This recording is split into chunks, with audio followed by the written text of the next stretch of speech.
इस किले की ऊंचाई समुद्र तल से 3,568 फीट की है। इस किले की दीवार 36 किलोमीटर तक फैली हुई है। इस दीवार का नाम ग्रेट वॉल ऑफ चाइना के बाद द्वितीय पायदान पर दर्ज है। इस किले के अंदर 360 प्राचीन मंदिर हैं। उन मंदिरों में से जग प्रसिद्ध महादेव का मंदिर सबसे प्राचीन है।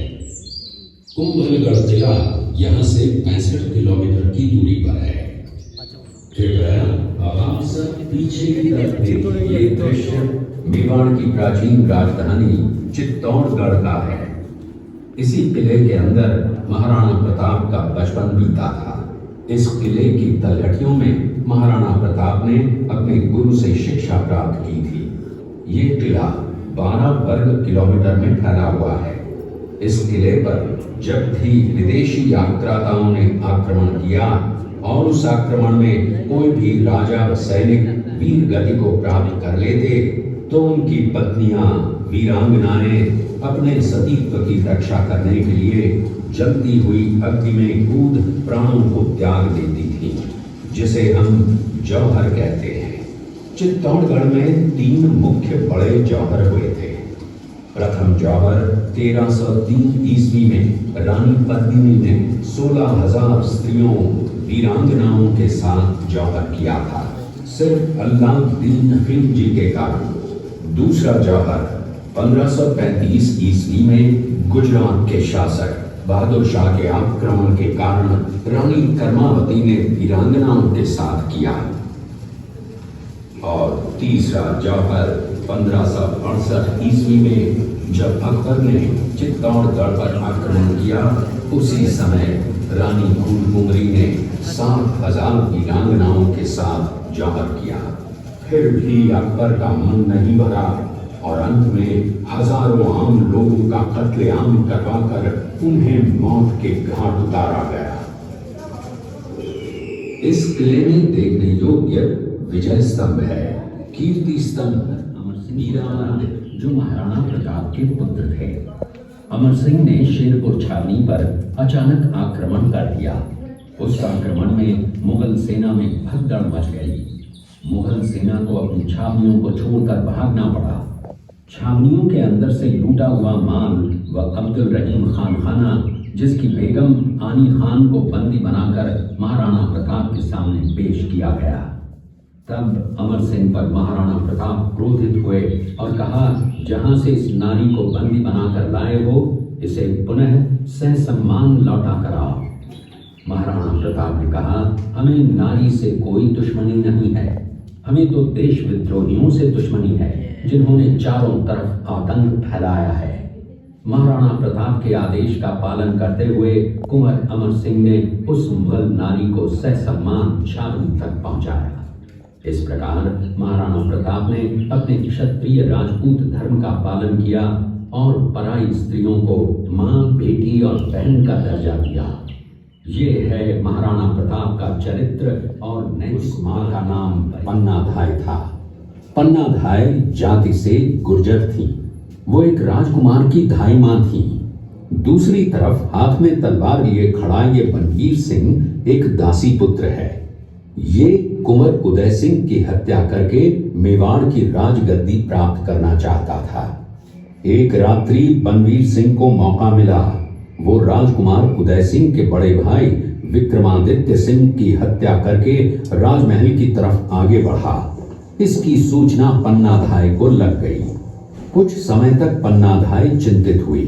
तभी पन्नाधाय ने अपने पुत्र चंदन को राजसी कपड़े पहनाकर पलंग पर सुला दिया और उदय सिंह को एक टोकरी के अंदर छिपाकर पत्तों से ढक के महल के बाहर निकालकर गुप्त रास्ते से कुंभलगढ़ भेज दिया। बनवीर सिंह जब तलवार लेकर राजकक्ष में आया तो उसने पन्नाधाय से कड़क आवाज में उदय सिंह के लिए पूछा तो पन्नाधाय ने चंदन की तरफ इशारा किया। बनवीर ने चंदन को उदय सिंह समझकर चंदन की हत्या कर दी और ये समझने लगा कि मैंने राजकुंवर उदय सिंह को मार दिया। वही राजकुंवर बड़े होकर राजा बने और अपने नाम का उदयपुर नगर बसाया, जो यहाँ से 40 किलोमीटर दूर है। और उन्हीं के पुत्र महाराणा प्रताप हुए जिन्होंने हल्दी घाटी का युद्ध लड़ा और आज हम लोग उनका इतिहास यहाँ पर देख रहे हैं।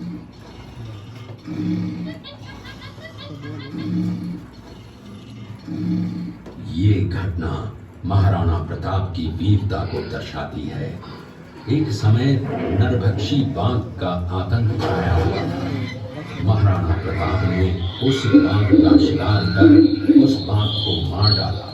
ये घटना महाराणा प्रताप की वीरता की प्रतीक है।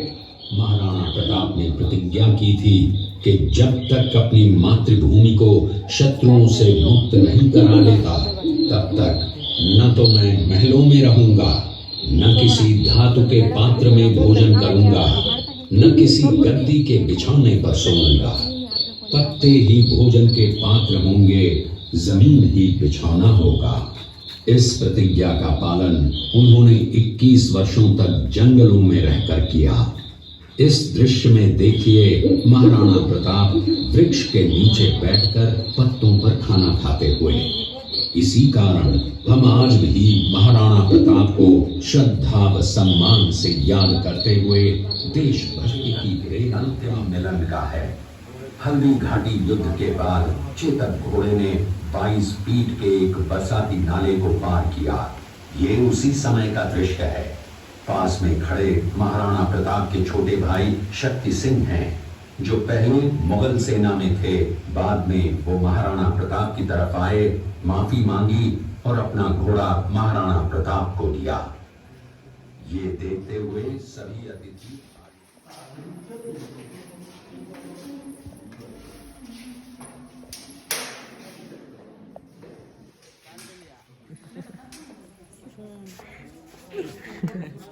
ठीक है।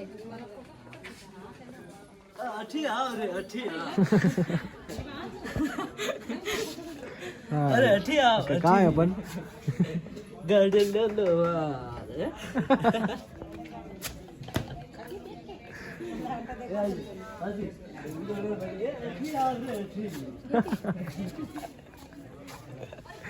कटी हो किधर हो? શું કરે તું હોવા દે રે हल्दी घाटी इतिहास। हाँ बोलो। इतिहास हल्दी घाटी इतिहास। और गए यहाँ का हल्दी कलर है, यहाँ की माटी का हल्दी कलर है। तो गाना लगाना हो इसमें? मैं ये लगाऊंगा नहीं, ये ले रहा हूँ। क्या ब्रेक लगा रहे हो यार।